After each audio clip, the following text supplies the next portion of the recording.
অনেকে ভাগ্যর দোষ বা সৃষ্টিকর্তার দোষ দেন। তো হ্যালো এভরিওয়ান, আসসালামু আলাইকুম। আপনাদের বলছি, ভাগ্য বা আল্লাহর দোষ কখনো দিবেন না, কারণ আল্লাহ হচ্ছেন উত্তম পরিকল্পনাকারী। উনি ভালো কিছুই ভেবে রেখেছেন। আর মানুষের জীবন হয়েছে কখন উত্থান কখনো পতন, মানে কখনো ভালো কখনো খারাপ। তবে হতাশ হওয়া যাবে না। আর একটা কথা, আমরা সব সময় কিন্তু সফল মানুষকে নিয়ে চিন্তা করে থাকি, কিন্তু সফল মানুষের জীবনের গল্প বা পরিশ্রমটা কখনো দেখি না। আসল জীবনে সফল হতে হলে হতাশ হওয়া যাবে না। ভেঙে পড়লে বারবার উঠে দাঁড়াতে হবে।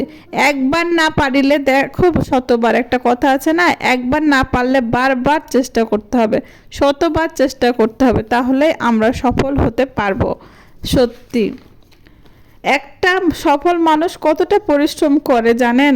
খেয়ে না খেয়ে কত রাত দিন পরিশ্রম করে, চিন্তা করে। তবে কি জানেন, পরিশ্রম আপনাকে কখনো ঠকাবে না। বন্ধু থাকে তো সুসময়ে, কিন্তু বিপদে কয়জন বা বন্ধুকে আপনি পাশে পাবেন বলুন? তবে পরিশ্রম করলে কোনো দিন আপনি খারাপ থাকবেন না। পরিশ্রম করার ফল কিছু না কিছু হলেও আপনি কিন্তু পাবেন।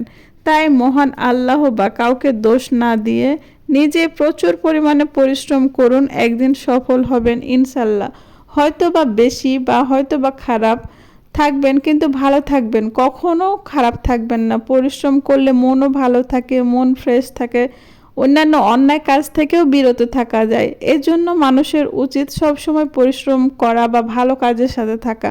অন্য কে কি বলছে এগুলো মাথায় না নিয়ে এসে নিজে ভালো কাজের সাথে সব সময় থাকবেন, দেখবেন আপনিও ভালো থাকবেন, আপনার পরিবার ভালো থাকবে, আপনার সাথে সম্পর্কও মানুষের ভালো থাকবে।